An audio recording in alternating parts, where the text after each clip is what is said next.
So, some of you know more about this than me, but I'm going to give you my version and you're more than welcome to join in. Social business, we tend to call it social enterprise in the UK. A number of the other member states call it social economy, which is a slightly different version. The Commission launched what they call social business, which is sort of more or less the same, in November. This was a really big event for those that were there. There was about 800 odd, I didn't count them, so some say 1,000, I think 800 is the figure I'm going with. Major event, we had Barnier from DG Market. I'm sure Filippo is trying hard not to interrupt me at the moment, so give me a few minutes to keep going, same as the rest of you. So, DG Market were keen on this. We had quite an emotional, I thought, presentation from Barroso, who sort of runs the Commission. He was essentially saying, well, it's the worst position we've been in for many years. We've got real issues around finances and around cohesion, around people keeping together and so on. And actually there's probably not a lot we can rely on for the private sector to take us further forward. There's probably not a vast amount on the public sector with all the cuts. But there's this untapped potential, which is something called social business. And it was very much, what can we do? What can we do around social business? It's a key part of the future, about how do we get it to work. And they were looking about three main things on this. They were saying, one of the things was about the general visibility of social business, social enterprise and so on. And that overlaps a bit into sort of better definitions and a bit into whether you have a brand or whatever. And I know there's particularly UK issues about branding social enterprises and so on.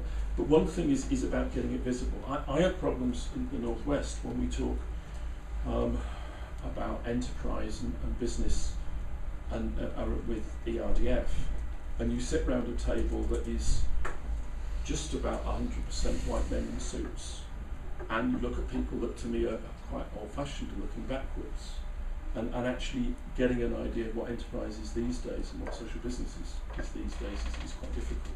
I can remember the previous programme, arts and cultural activities were thrown out of the operational programme 3 times and put back in 4 times, so we won. And the only way we got them in the end was talk about arts and cultural industries. Because we had the word industry, then it was thought it must be okay. And that was a place that eventually got capital culture a year or 2 later, when the argument had been made that arts and cultural are sort of part of the economy and so on. So he's saying, this is the future, this is what we've got to do. Sorry, coming back to the 3. First is about visibility and making the case. The second is saying, well, actually, procurement's really important. What you've got is very large organisations, including the local authorities, health service, government and so on. They're making all kinds of purchases. And how are they doing that? A lot of the time they're looking at what was done before.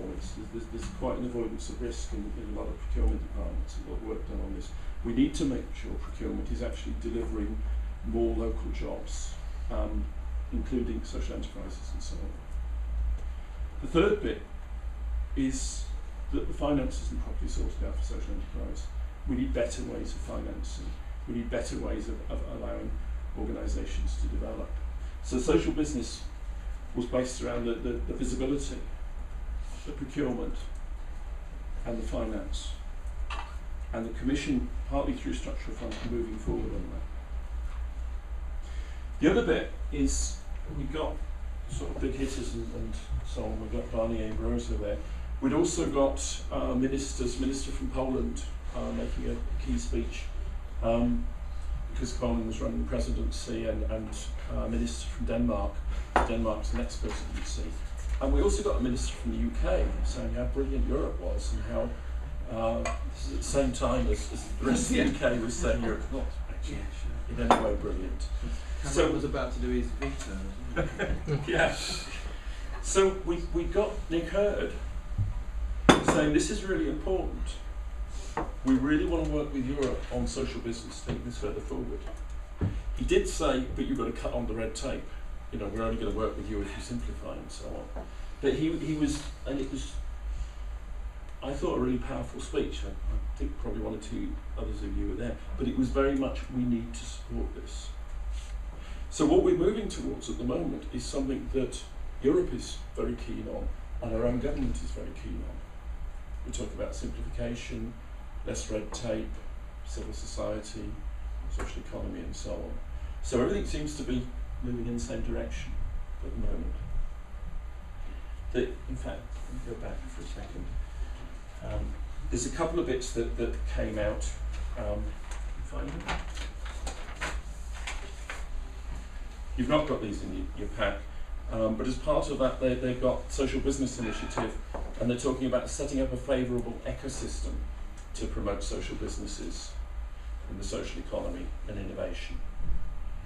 And I know it sounds bizarre, there's two different documents. One is a favourable ecosystem and the other is a favourable climate for social enterprise. But again, if you want to make quotes from these are really useful. There was also, sorry, just before Christmas, as part of this, they then brought out a communication on social investment.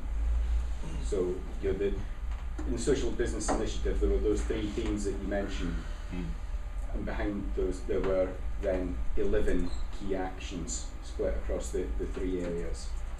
And they're all being taken forward at different rates, and there's more detail on some of those actions than others. Some are quite vague and still being developed.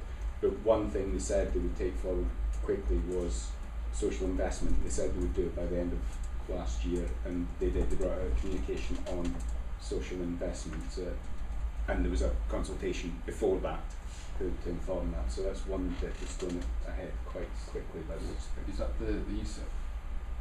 No, is part of that. It's part of that, but that program refers to 2014-2020 when the new multi-annual financial framework comes into force. While the European Social Investment Fund, however it will be called, 50 million from the World Bank, from the European Investment Bank to the European Investment Fund, that theoretically could be invested now. Actually, the European Investment Fund would like to start investing this year. There are some technicalities that we have shared and discussed. And this is actually pretty important because it's a pilot. So in my view, if it fails the pilot, there won't be enthusiasm to put more money in that European Investment Fund in 2014 when the Commission will have the money, new money. Yeah. So that's probably something very specific to look at, but it's part of the same discussion. And if you're interested in what happened in Brussels on the 18th of November, it's now all on the Commission's website, and it includes video of all the speeches, including Nicole's speech.